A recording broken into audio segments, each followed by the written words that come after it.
Back in 2018, I failed the ARB Prescribed Exam. And not only did I fail, I didn't even make it to the interview. And at the time, I didn't really understand why I failed. But in hindsight, I can see now that I had made some critical mistakes. In this video, I want to summarize for you the top 3 mistakes that are most common and that you need to avoid to increase your chances of passing the ARB prescribed exam. All right, let's go. Mistake number 1, a lack of organization and referencing. Let's put ourselves in the shoes of the examiners for a moment. You just received in your mailbox a new submission.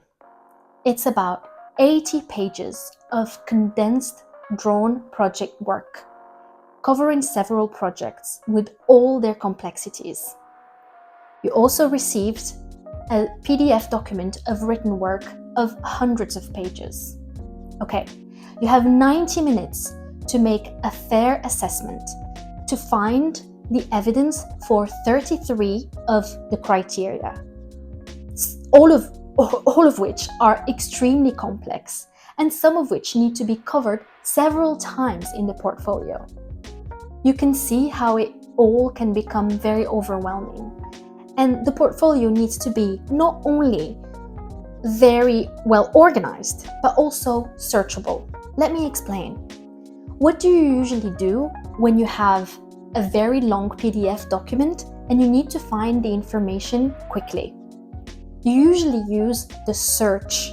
And ideally, this search only needs to have a handful of results in order for it to be useful. To allow the jury to do this, make sure that the criteria are only indicated in the pages where you're actually showing evidence for those criteria. One example of what not to do is to put all the criteria in your template and highlight some of them in pages where you think you cover them.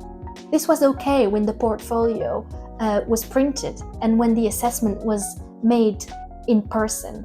But now everything is online, and so the jury use the search in the PDF document to find the criteria quickly. Make the portfolio easy to navigate, and this includes using big, clear titles and good page design. Don't make the page too full and don't make it too empty, and avoid too much text in a page. And most importantly, ideally, you want to make the page design consistent.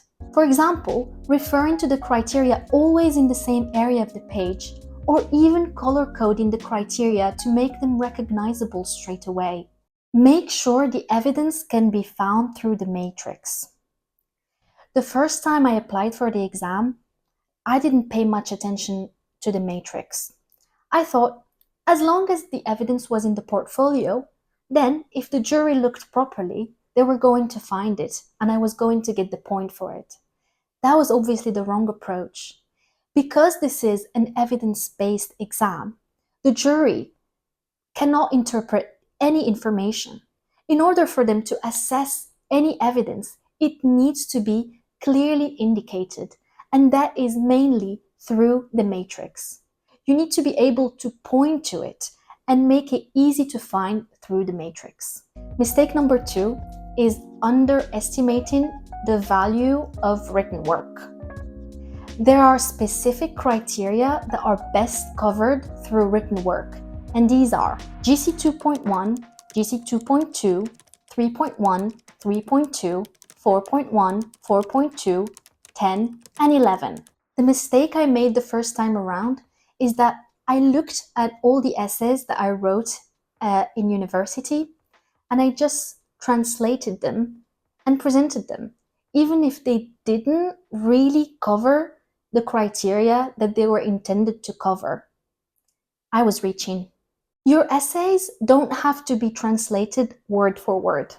Actually, it's very unlikely that your essays that you wrote in university are relevant for the ARB prescribed exam. So I would strongly encourage you to tailor your essays to the exam the same way as you're tailoring your drawn work for the exam. And it is absolutely okay to produce additional written work, same as you're producing additional drawn work. What I did the second time around is that I extracted specific paragraphs out of my essays and expanded on them to meet specific criteria. I even went a step further and I related the written work to the drawn work in order to satisfy the criteria about how to relate theories to studio design.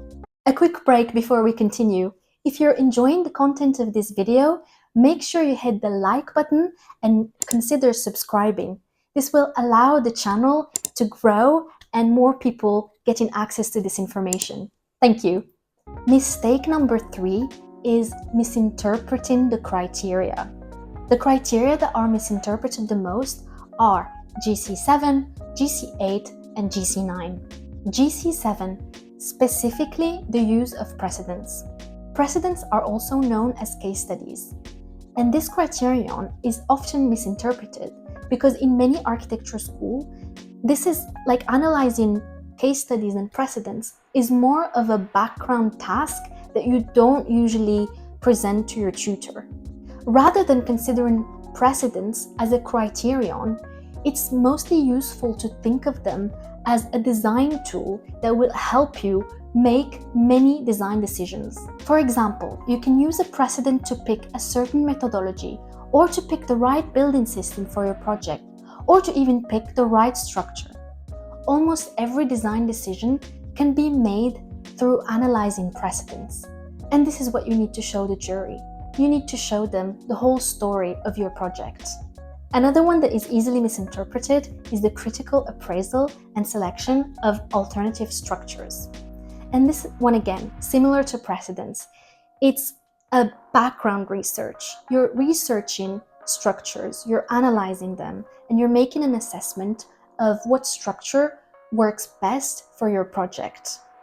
And this process, this research process, is not often documented and not usually presented in your final presentations at university or even in a work portfolio. But for the ARB Prescribed Exam, this is important to present. And this, again, similar to precedents, it shows the whole story of your project and it shows the logic of your design. GC9 is the principles associated with designing optimum visual, thermal, and acoustic environments. The way this criterion is misinterpreted is that it's usually only covered once or twice in the submission. Pay attention to the plurals when reading the criteria. Some criteria need to be covered several times in order for you to satisfy them. Previously, I had only covered the criteria once in some instances, and that was insufficient for me to get the credit for that evidence.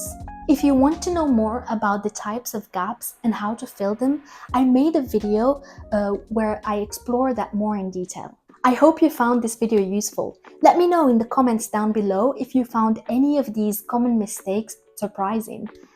Thanks for watching. Don't forget to subscribe, and I'll see you in the next one.